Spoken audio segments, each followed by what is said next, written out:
Αυτή τη στιγμή γύρισα. Είμαστε.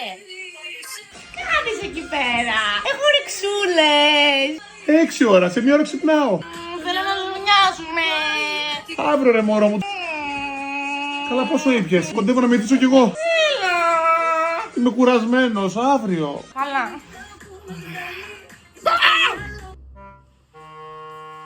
Κοιμάσαι. Ναι, το συνηθίζω να κοιμάμαι με ανοιχτά μάτια. Με κοψοχόλιασες. Δεν είδα ότι έχεις έρθει τα μάτια σου. Δεν τα έχω μόνο ανοιχτά, τα έχω και 400. Τα χιλιάδες φαίνεται ότι έχεις λίγη ένταση. Φυσικά και έχω ένταση, Ηλία μου, γιατί είναι 1 η ώρα. Ναι, ωραία και. Πού ήσουν μέχρι τη 1 η ώρα? Με τα παιδιά ήμουνα. Τι μπορεί να λέγατε με τα παιδιά από τις 10 μέχρι τη 1 δηλαδή? Τι να λέμε, μωρέ, χαζομάρες. Έπια μια μπυρίτσα, άντε και μια δεύτερη και πέρασε η ώρα. Και τώρα στα άγρια χαράματα τι θες ακριβώς? Έλεγα μήπως κουκουλιάζαμε λίγο μαζί. Να πας να χουχουλιάσεις με την κομμενίτσα σου που ήσουν μέχρι τη 1 η ώρα. Ποια γκόμενα. Λοιπόν, έφυγες, καναπέ.